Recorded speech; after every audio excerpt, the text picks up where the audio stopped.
What up, what up, what up? Welcome back to Lockdown Universe, some of the bizarre, peculiar, and unheard of stories of UFO legend and paranormal lore. Welcome back, happy to be back. Hopefully you guys are doing awesome and taking care of yourselves. Today we're doing commercial free, baby, commercial free, no commercials, no ads, no nothing, straight to your eardrums. So hey, today I'm just doing an audio, so I just want to get this out because this is a really interesting story. Just hit the interwebs. You can't even find an article on this yet. That's how brand new it is. So that's why I wanted to bring it to you. But the interesting story of the day is that a young man, was flying his drone out and about and captured a jellyfish, almost robotic Star Wars like. And I say Star Wars like because like those hover bikes that they rode through the forest with, like in the Ewoks, was it Return of the Jedi? Those were really cool, and that's kind of what this thing looked like right next to the entrance of Area 51. So there was this jellyfish, it kind of looked like a floating robot with some dangling arms, dangling down, and I'll try to capture a thumbnail of it to put it as the image of the podcast. Hopefully I can do that. But the story goes, and there's video of this too, or well, there's not video, there's pictures of it. Is that this young gentleman decided he was going to be extraordinarily brave or extraordinarily stupid, depending on how you want to look at it. He decided to fly his drone down towards Area 51 to see if he could capture anything, and not like over the mountains where they keep their privacy, but just up towards the gate, right? Just to see probably how close he could get without getting the damn thing shot down. Now, I'm not sure if you can do a live feed off of those drones. I used to fly drones back in the day when they first started coming out. They've gotten a lot better. I'm sure you can probably do like a live stream or have it streamed straight to your cloud and save it. There's no mention that the kid got it shot down. But what he did capture was right next to the entrance, right where they have the stopping post, right, for cars that comes all the way up and becomes fully erect and then comes down to stop cars, right? So this robot-like device was right next to kind of like the guard gate, maybe about, maybe 10, 20 feet behind it. Probably only like 10. I mean, it was really close. And then maybe a few feet above it. And what I think is particularly interesting is I think this drone captured the image with its own lens, with the optics that you can see through drone cameras that you can't see through the human eye. We've seen so many images of ghosts, paranormal, aliens, different kinds of aircraft that have been taken with photo, but you can't see it with the naked eye. Sometimes these triangular-like craft with the lights have been flying during the day, but it's so translucent that it's hard to see with your naked eye. But people that have been taking like screenshots or video of the sky have been able to take images of these and be able to capture them. So there's something to it. There's something to the cameras that have the capability to see beyond the light spectrum of the human eye. And that's what apparently this kid captured. Whether or not it's true, who knows? But in all honesty, if it was going to be a fake, they could have made it a better fake. They could have made it way cooler looking. They could have made like it be like a spaceship, hovering above Area 51. Super detailed, super awesome, super cool. There's some detail in this picture. Don't get me wrong. I think there's a couple pictures out now. But don't get me wrong. It's this image is detailed. I'm trying to think of like what else it's akin to. Kind of like I'm thinking of like these like sci-fi movies where they have these like flying police robots, and that's like in the future. That's what this is similar to. That's what this looks like, and I think it's really cool looking, and it makes me think that it's on a logistical scale, logistical thinking here. It would make sense for them to have some security forces that can't be seen by human eyes, right? Some that are present right there at the gate, humans, quote unquote, right?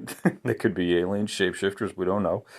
and then some that are outside of the human light spectrum, so that just in case something happens to those guys, those frontliners, there's a backup, right? We know that they already have infrared, they already have heat sensing, technology to make sure that nobody's getting close to the base. They have satellite imagery, they have all this stuff. I'm sure they have mounted weapons somewhere out there too, but do they have somebody else right there, right behind the scenes, just in case?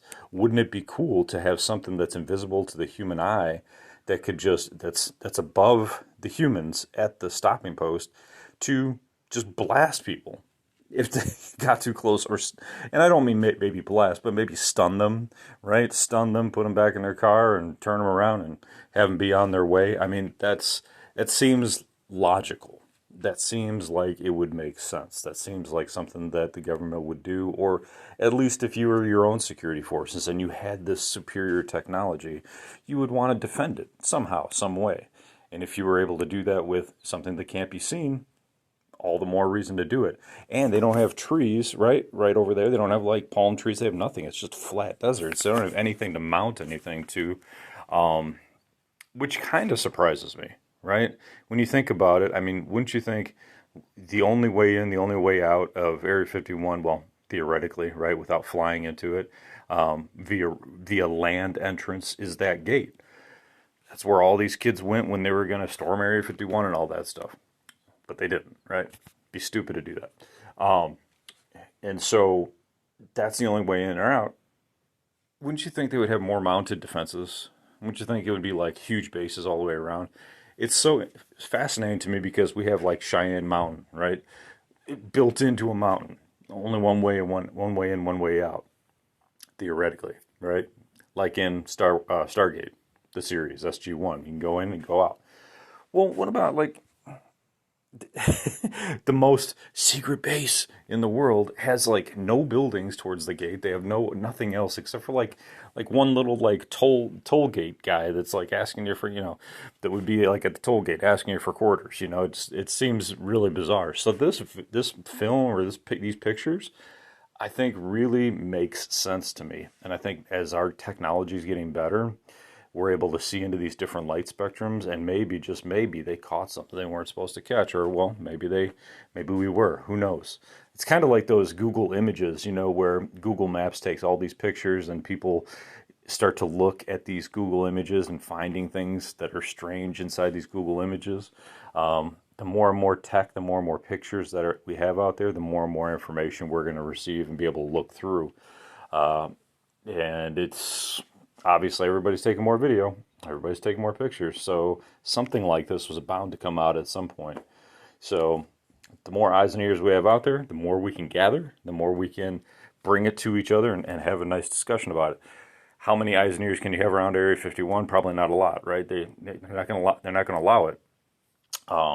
But people are filming the police more, so maybe there will be more filming of the government for government transparency. But at the same time, they're not going to allow us to film these military installations. That's just not going to happen. They're going to be like, dude, you could be a terrorist. You could be, somebody of threat. So we may still have to rely on the words of the whistleblowers for the time being. But as we have more and more cameras on the skies as well, we might be able to capture something outside of our visual human light spectrum capabilities. So keep your cameras towards the skies. We have to do it for ourselves. Keep your cameras towards the skies. You may not hear anything, right? Because these things are silent, but you might be able to see something. The more and more you look at your cameras and your videos, you might see something you didn't expect. So go through your videos. Maybe take some random shots of the sky. Go out and do some UFO searching, You don't have to go far. If you're already in the country, you can be in your backyard. You can take video of the sky, and while you're doing it, you can look at it. And maybe you can stop it and replay it later and just kind of go through it and see if there's anything in there. Just a fun little activity. I remember 20 years ago, I took out my camera out into the country, and I thought I captured something, and I was so stoked. I was sitting there for like half an hour. I was like, I'm not seeing nothing. I don't see anything. And then I put my camera down, and I was like, wait a minute, what was that? And I put my camera back up, and I realized that it was just the light reflecting off of my car's dash lights off of the camera, off of the windshield. And that's what I thought was a UFO. So I was like, no, that's not a UFO right away. But it's kind of fun to tell that story. So anyway, guys, I hope you're having a great day. Like I said, no commercials today. I'm going to try to keep things short, sweet, and try to keep a couple episodes commercial free moving forward, and have a couple that have a couple commercials as well. And I appreciate your support. Not a lot of folks are, have a lot of money these days. So just by you listening and allowing me to put a couple ads in there helps the podcast, and helps me. I really want to get like a microphone, for the podcast. I want to get a couple things for a studio, and kind of help build that, so that the ads do help. You can always skip them. But anyway, I hope you guys are taking care of yourselves physically, spiritually, emotionally, following through on your hobbies and your goals and your dreams. And as always, continue to question the universe around you. Check out these videos. Check out this information. It's really cool. Maybe I can put a little link in the description of the podcast so you can check it out. All right, guys, take care of yourselves. Please like, follow, share, subscribe. Check out all the podcasts that come out. And I love you guys. Take care. Peace.